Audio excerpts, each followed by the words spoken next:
Welcome back to West Ham Unofficial. I hope you are all well. Unuploaded videos today. I don't do many of them, but I'm trying to get back into doing them today. I am joined by Alex, the Euro expert. I've got a bit of knowledge, but he's come on today. We're going to talk about some transfers, because we've got a massive transfer window coming up in terms of West Ham. If we get a Champions League, Europa League, whatever we get into, because we're going to need some signings to come in. That is for sure. So he's gonna give us 10 players that he think will be good for West Ham, and we'll get straight on into it. Alex, firstly, how are you? I'm doing very good, thank you. Very good, thank you for having me on. I will say the targets I've got, they've kind of a few of them are not. A few of them are a bit red herrings. So there's a few players that have been really linked to West Ham that I've just got some detail on anyway that we'll go into that I think West Ham could potentially do better than. But it'd be nice to give the people some information on the players that right now apparently definitely strongly linked to West Ham. It looks between them and a couple of clubs. But yeah, let's get into it. Yeah, completely. We're going to start with a couple of players that we have been heavily linked with. Firstly, we're going to we have been linked with players from Brentford, but a left back is where perhaps we do need to strengthen in the summer. Rico Henry, and what can you tell the viewers about Rico Henry, Alex? I can tell you quite a bit. So Rico Henry's playing for Brentford at the moment, in the Championship. Brentford have a pretty good season. They're playing. Going quite close to the Championship. I think they're a few points off the top. But Brentford have scored the most goals in the Championship. They are playing pretty patient football under the manager Thomas Frank. Obviously, they almost got promoted last year as well. Unfortunately, lost in the playoff final. Rico Henry is playing their starting left back.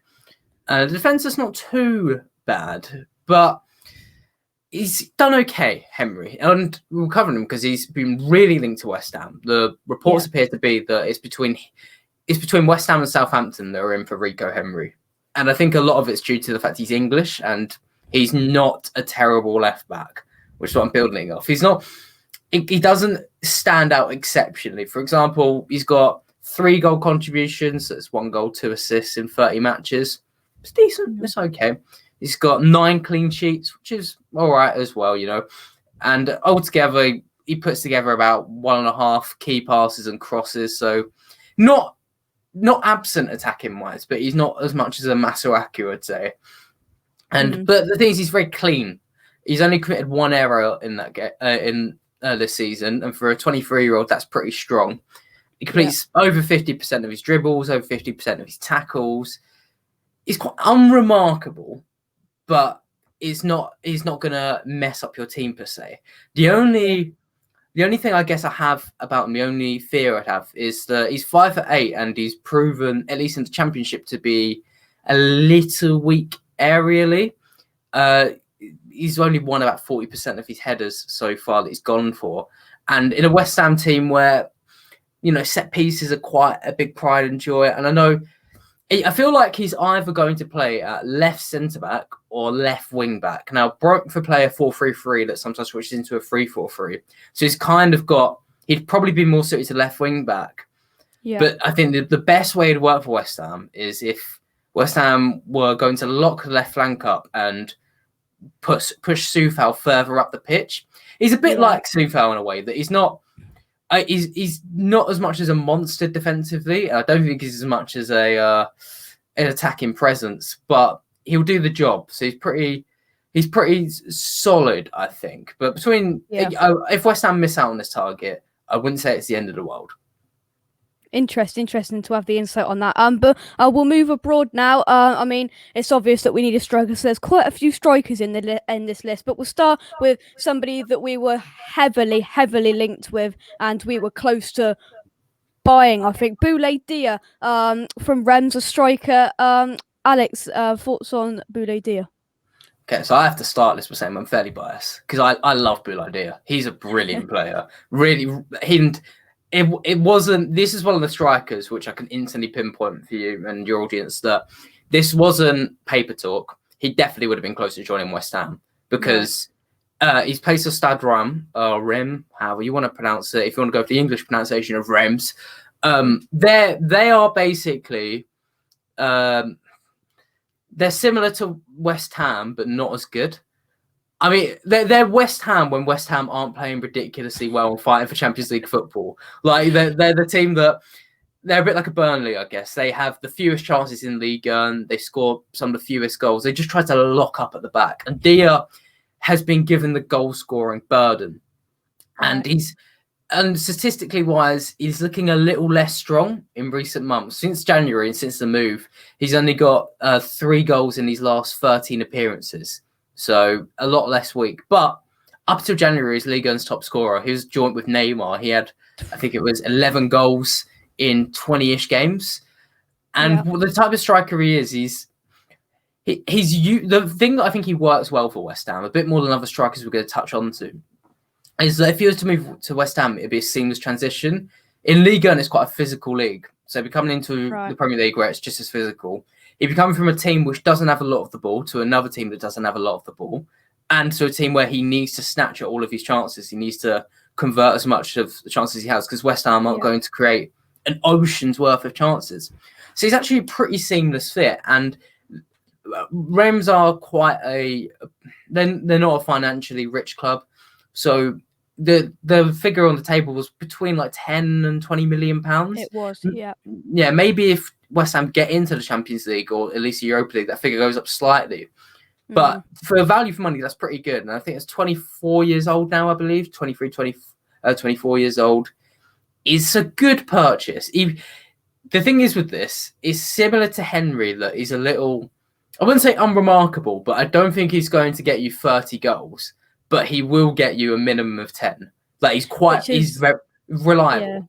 Yeah. I mean, we haven't really got a reliable striker. We haven't had a reliable striker for quite a while, you know. I mean, we can't rely on Antonio because he'll be out with an injury. As we've seen, he's out again till the end of the season, and I think we need a backup there. And I can see, as you said, you know, the same aspects Rems do to what we have, and I could see why that was. I could see why that was put on the table, and it has come out that Moyes didn't want to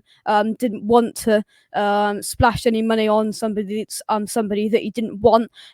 But it will be interesting. It will be interesting to see in the summer. Another striker we were heavily linked with, Youssef En-Nesyri. I think the price was quite high for En-Nesyri. Would you say it would be worth it, Alex? I would say this is another one where there were heavy links, and we'll cover him because obviously he was another one like Dia. Perhaps even more so than Dia. He was strongly linked to West Ham. And it wasn't a Hwang Hee-chan where I don't think there's any chance of that happening. And Nesri started the season really well. But similar to Dia, he's dropped off. He's got 3 goals in his last 10. And in the 20 games before that, he had 12 goals. So he's dropped off. But he's a lot more of a risk. Now, he could be a very good striker. He's 25 years old now, or he's going to be 25 in June, I believe. And he's a lot more of a risk because he could be, at Sevilla, he was showing form of being a really good goal-scoring striker. But he doesn't offer a lot more than being in the box and getting on the other chances. A lot less like another English striker we'll touch on in a bit. And Nesri, he sort of reminds me of Haller a bit. God, don't say that, crikey. But I say that, it's going to get worse because he reminds me of Haller, but offering less to the rest of the team. But he's a lot more of a poacher in the box. And I think it's not to say he's a bad player. It's not to say that he would end up, being like a bad striker or not a good buy for West Ham. But I think there's a large element of risk to this. And I feel like with those quotes about David Moyes, I wasn't sure if it is towards any specific player, but I think En-Nesyri would be one that he'd be less keen on because if En-Nesyri goes through a dry patch of not scoring, it's not as if he's going to be offering too much else to the team unless West Ham want to use him out and out as a hold-up player because he's quite tall. So that's the only that's a little bit of a fear I have. Yeah. Well, to be fair, I mean, the figures that we're putting on the table, we're talking plus £25 million, upwards of £30 million. I mean, you speak about Dia, which you'd say be better and not so much of a risk. I mean, even if you say links to Haller, I think that's wrote a lot of West Ham fans off with that signing. Absolutely. But we touched on his club and scoring lots of goals this season. But it's Ivan Toney. Now, this is one of my picks that I think English players in the Championship perhaps could pick up. We picked up Bowen from the Championship as well. What do you think of Ivan Toney, Alex? Ivan Toney is either going to be one of the best strikers in the Premier League or a complete flop. Because, not a flop to say that he won't score any goals. He's going to score goals. But right now, he's running at a level that you don't really see many strikers run at. He's scored 29 goals from 39 matches, and he's got 10 assists on top of that for Brentford in the Championship. Brentford, as I said, top scorers in the Championship. He's a large reason for that. And he's extremely clinical, because most strikers you tend to see, just across Europe anyway, in the stats, they miss quite a lot of chances, what's ever classified as a big chance. They tend to miss like 12 to 13. Like even if you look at someone like Aubameyang or someone like that, they'll miss something like that. Tony's missed just 6, and he's got a goal conversion rate of about 35%, which is stupendously good. Like Harry Kane's is usually around 20%. So it means 1 in every 3 shots he's shooting right now goes in the back of the net, which is why I say there's not a lot of sort of data to go off of, because before this he was playing in League One. I think he's 25 now. He's just turned 25. Turned 25 in March, actually. And he's been kind of shipped around clubs like Newcastle, then like briefly at Newcastle. Then he was in League One and League Two, which is why if he moves up to the Premier League on the current form and he gets the chances, he could genuinely be a superstar. Because if he keeps the rate of goals he's scoring at sustained. But the only other thing I have is a bit like the Dia thing, but the opposite, because as I said, Dia moving from a team that's counter-attacking to West Ham, which is a team that doesn't enjoy a lot of possession, that works. Tony's used to being on the end of one of the best teams in the league, in his league, on the end of a lot of chances. He's getting a lot of service. At West Ham, you're not going to be able to get that sort of service. Now, David Moyes is cultivating a really good team, but it's still not like a Liverpool or I don't know, Chelsea or something like that. You're not getting a wealth and ocean of chances, right? So what if Tony was to move to West Ham, which believe me, it is genuinely plausible, because big teams aren't going to be going for him. They're going to be in for the Lukakus and people like that who are more reliable, like you're going to be able to rely on more. With Tony, it's a gamble, and he's got to make sure, and West Ham would have to make sure that he survives the period of time at the start of his West Ham career where it would be he will probably go on a bit of a goal drought, because he has to transition to a different team, which is why I say he could be like Jamie Vardy, where he has a decent first season and explodes, or he could be like Che Adams, who hasn't really seemed to regain his confidence from the Championship. That there is reason to be excited about him, because there is a lot of potential here for Ivan Toney. Yeah, and if he does come, and same with Rico Henry, he could be teamed up again with Saeed Benrahma, which we haven't seen much this season, but I'm sure we will see. He'll be teamed up with his former teammate again. But the next player, a striker, we are coming to the end of the striker list. Just 2 more, I do believe. It's come out in the last couple of weeks that that this player is at the top of David Moyes' striker list. It's Tammy Abraham. Now, I think we all know a bit more about Tammy Abraham from Chelsea. Hasn't done fantastically well, hasn't completely broken through and been that striker that they all hoped at Chelsea under Frank Lampard. Tuchel there now seems to be doing fantastically well, but thoughts on Tammy Abraham perhaps moving to West Ham?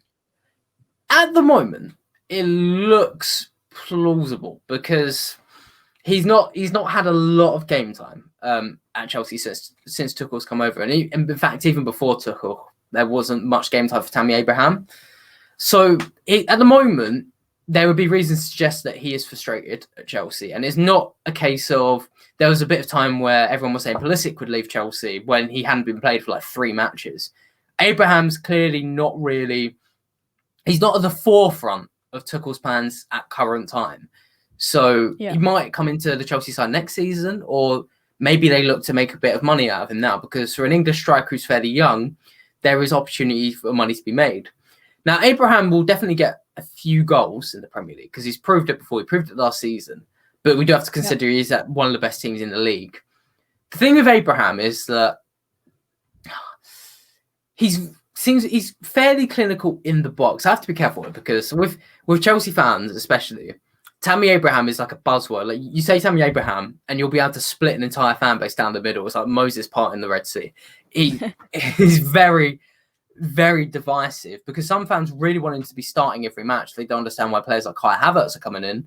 Others don't see any quality in. I think with Abraham, the issue is that he doesn't offer too much defensively, and he's still improving as a player, and it's unclear how much he will improve. And I will say he has definitely showed improvements in the past year.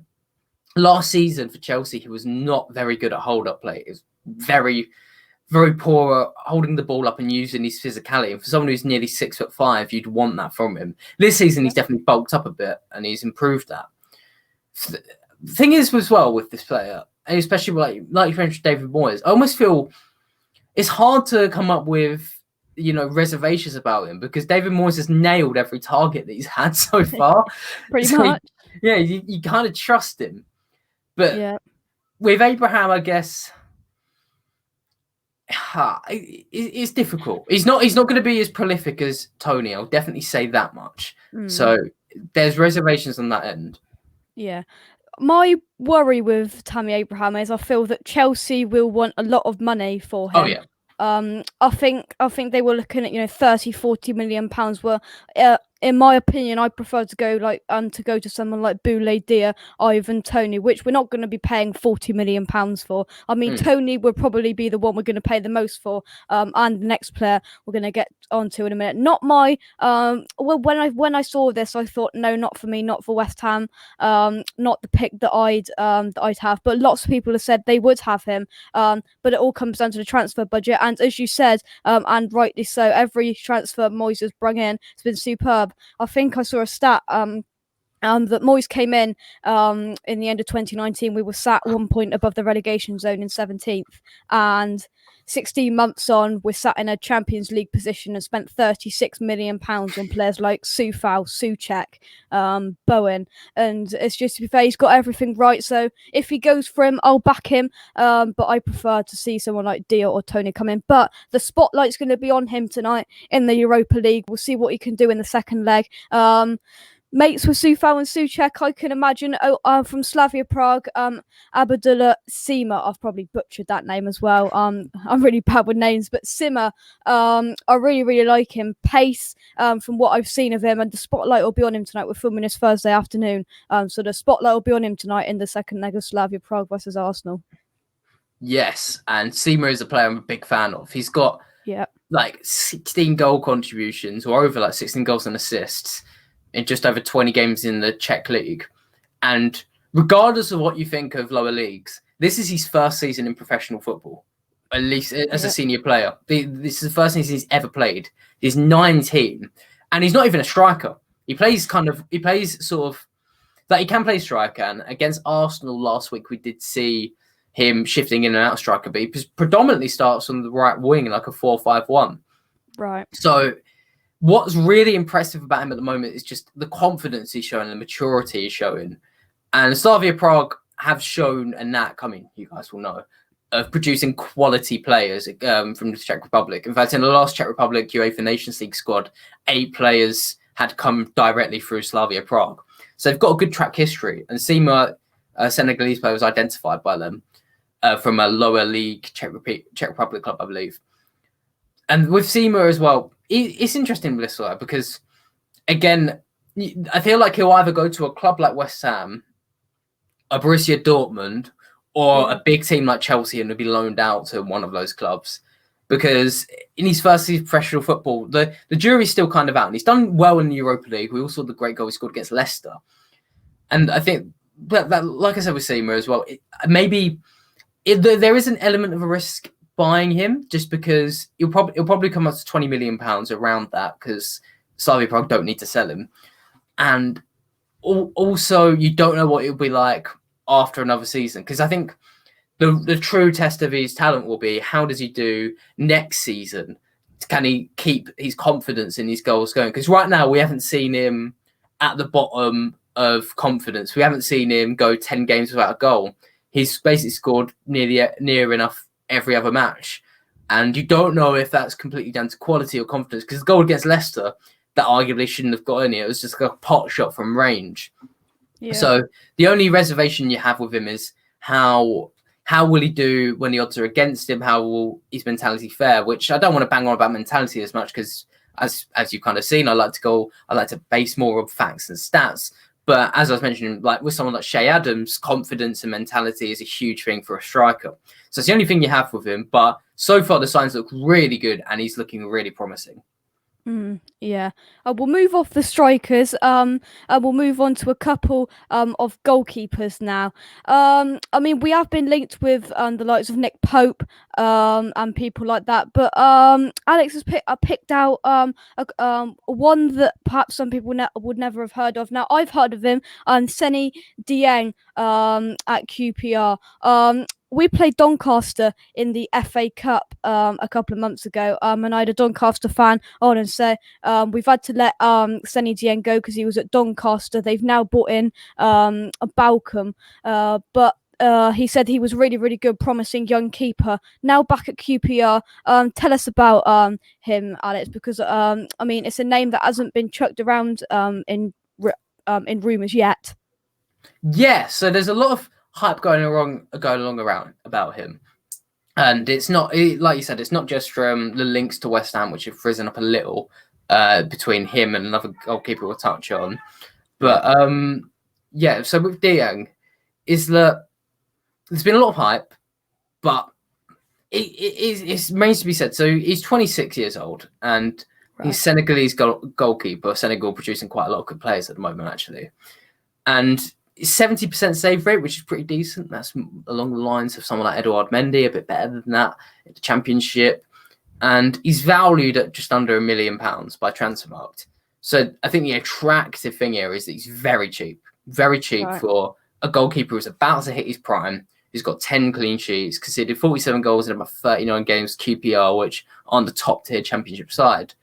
Yeah. So there's a lot of reason to be excited, potentially, at him coming in. But the other thing about Dieng as well is that, and it's something else with another goalkeeper we'll touch on in a second, is that he's conceded 7 goals from outside the box in the Championship, which as a goalkeeper, you really don't want to see stats like that. Right. And because as a goalkeeper, your ideal really is to keep most of the shots that you can save out, and like the occasional long shot should go in. But in the boxes where you should be receiving the most damage because you're getting least protection. When you're conceding 7 goals in about 40 games, that's it's not Kepa numbers, but it's not. It's like closest to average than you'd want. And it's with the same with the other keeper that I guess you would have flashed up your graphic now would be Sam Johnston, player that is received a lot of praise at West Brom this season in the Premier League. Another player who's been linked to the clubs like West Ham and other Premier League teams, because West Brom are probably nailed on to go down unless Sam Allardyce works in black magic. And again, he's got a 69% save rate, so saving around about 70% of the shots he's faced. For a team like West Brom, that's pretty solid. 28 years old, he's about to reach his prime. English goalkeeper, so with the new homegrown quota rules, that works well for whichever purchase is coming in. But again, he's conceded 8 goals in 30 matches outside of the box. Now, that's obviously both of these teams. You do have to take into account that these aren't the strongest teams, so they could their defenders could just be given space outside of the box. Could be it might be a freak of a few fantastic free kicks. But the thing with Dieng is that he's not really got a lot of data to go back on. Like, it's hard to see statistically how well he's doing. And with goalkeepers, that's where, especially in modern football, modern recruitment, that's where they generally drive things from. Like I said, with strikers and with defenders, you can go a bit more off like the eye test. With goalkeepers, it's important. Statistics are kind of about 50 to 60% of what teams should be looking for. And also with Johnstone, I mean, I'm not going to go heavily into deep stats or anything, but anyone who likes XG, West Brom were about 4 to 6 goals worse off than they should be by expected goals, I believe. Or it might be, sorry, that might be a little wrong. I think it's like 0.4 or 6. So it's running about average, but slightly worse than you'd want. Yeah. So again, both of these goalkeepers are decent, but they're not going to be fantastic, especially for West Ham, who maybe for a West Ham who are staying in the Premier League, decent. But for a West Ham that are heading into Europe, there's another goalkeeper who should be going for. I know you haven't got a graphic of it, no pressure, but it's just a touch on. The other goalkeeper who looks like he's going down is Alphonse Areola. Now, he's owned by PSG, I believe, or Real Madrid or PSG. Yeah. I get him mixed up because he's been playing at both all the time. Neither of those clubs will want him. And he's been absolutely fantastic for Fulham. He's saved Fulham by XG about 4 goals. And I don't even have to go into the stats because everyone who's seen him this season has seen that Fulham would be bottom of the league without him. And if Fulham go down, he's the goalkeeper West Ham should go for because he would be genuinely fantastic. He's under 30 years old, so he's still got 5 or 6 years of shelf life. And he's the one that I think West Ham could potentially go for. And obviously, Dieng or Johnson could do a job. But if West Ham are about to get a lot of money in, if the owners want to spend, which, debatable, Alphonse Areola is the one. Interesting. I mean, you go quite deep into some stats there, and I mean, it would be interesting to see the likes of Johnston. Would they be a completely different keeper in a Man City side or something like that? Because I mean, the ones we've got here. We've flashed up Senny Dieng and Sam Johnston. I've very quickly got an image up of Alphonse Areola. There we go. I did that quite quickly there. But yeah, interesting thoughts and stats on that. But 2 players left. We will start with this man. Not many people would have heard of him. Yangel Herrera, on loan at Granada currently in Spain from Manchester City. Plays in the midfield. What can you tell us about him? Yeah, so Herrera, only the diehard Europa League fans or La Liga fans will know him, playing for Granada in La Liga. And he's... in league-wise, he's been pretty unremarkable. He plays in right centre midfield in a 4-2-3-1 for Granada, that are quite a defensive team that have gone deep in the Europa League, which we touched on. Because in the league, he's got a handful of goals and assists. He's not really prolific in tackles or like defensively or attacking wise or moving the ball up the pitch.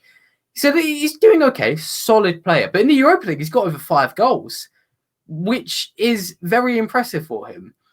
And what's really been caught out about Herrera, is that he's very mature. For a 23-year-old Venezuelan playing the Spanish top flight, he's been on loan from City since 2017 across Europe. But Herrera is being described by some by the onlookers as very tactically astute and, like I said, very mature, which is what's getting people excited about him, because it's not just a player who's having a freak season or anything like that. He's scoring good goals. He's getting into the good positions, both attacking wise and defensively, which is really promising.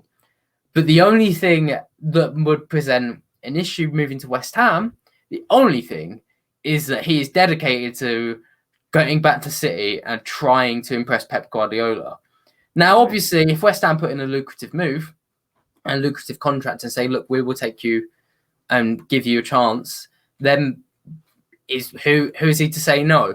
But he has come out multiple times and said Guardiola is his hero and he does want to see how he does at Manchester City. But it's definitely a player to keep an eye on, because I expect that clubs like West Ham will try and go in for him, because he seems well suited to Premier League. He's also, the way I was looking at him in my notes especially as well, he's almost like a new Mark Noble. He's got 7 yellow cards in the league this season. He's got like a tackler. So he's just like a no-nonsense midfielder, but a little more clever than the reputation Noble has, especially in these latter years. So he'd be pretty decent, especially to step up with Souček and Rice if one of them leaves or is injured or anything like that. But yeah, it's just a matter of if you can convince him to turn down the opportunity to go back to City. Because again, City have not got a good track record of taking loanies back I mean, you look at Angelino's playing for RB Leipzig. He's probably been the best left back in Europe this season. He twice went back to City and was denied an opportunity. But yeah, it's just something to consider here with Herrera. Yeah. And the last player, Victor. I'm gonna let Alex pronounce his second name because Victor Tasanagov. oh, we'll have that. We'll have that. Midfielder plays for Dynamo Kiev, and when I saw he played for Dynamo Kiev, I thought he's Ukrainian as well. Kiev have, it's been reported that they want Yarmolenko back, so there could be a sneaky swap deal with a bit of money in there in the summer, could perhaps happen. But for the final player, what can you tell us about him? Because I mean, we need some much needed cover in the midfield. Yeah, this is one that I personally threw in because I think I've been doing research into Shakhtar, Ukraine, and Kiev recently, and Tasanagov has stood out because he's been a player that's been long touted for success for a very long time, especially over the last few years if you're a FIFA or Football Manager fan. But Tasanagov, he's started playing for the Ukraine national team, and he actually scored the winner against Spain recently, a really good goal. And Yarmolenko is generally the captain of that side when he plays. Or at least he is captain that side. And the Ukraine national team is one that's really close. It's managed by Andrei Shevchenko, the former Chelsea striker and former Milan striker. And what's been really stand out about the team is its cohesion. So you can assume that Yarmolenko and Tasanagov are pretty close, or at least close enough to be on good terms. So you do wonder if Yarmolenko can have a word in his ear, because I mean I was barely aware of the swap deal you mentioned, but Tasanagov, he's got 10 goals and 2 assists, I believe, in the Ukraine Premier League. And we've seen lots of good players come from Ukraine. You think of Willian, Fernandinho, just to name a couple. That was a long time ago, to be fair. But more recently, you've had Matvienko, Malinovsky, who come out of Ukraine, I believe, Shakhtar. So Tasanagov is someone to definitely like. I'm not sure if it'll go ahead, but he's 23 now, and he's been long touted to move out. And if he's a player with ambition who wants to play in Europe, his time's running out for that big move. Because you look at Yarmolenko, he arguably made it too late. He made the move to Dortmund, I think, when he was 27, 28 years old. It was a very long time for him to go move into Europe. But another example, Burak Yilmaz at Lille, he's moved to Europe at 35, and he's crushing it. And you think, why didn't you move earlier? So I think Tasanagov will be someone looking at these scenarios thinking, I want to get a move soon. And potentially West Ham, because they've already shown they will shop in the areas of the market which are less used by bigger clubs. There's no big club who are going to be saying Tasanagov is our number one target this summer. So it's someone that if Moyes likes, if the numbers like, if the scouting team likes and thinks he is worth the gamble, that I think West Ham would be one of the best clubs he could possibly go to. Yeah, interesting. So that is the Euro Experts top 10 West Ham transfer target. It says, as we said at the start, there's a few heavily linked ones that have been linked with West Ham, and a couple that Alex was chucked in that he rates that could work well under David Moyes' system and the way we play. As hopefully we're heading into the Champions League next season. But Alex, thank you very much for coming on. No problem, man. It's been a pleasure. Thank you very much. Subscribe if you're new. Do all of that stuff. Like the video. I'll be back very, very soon for another video. Come on, your irons, and I'll see you very, very soon. Bye-bye.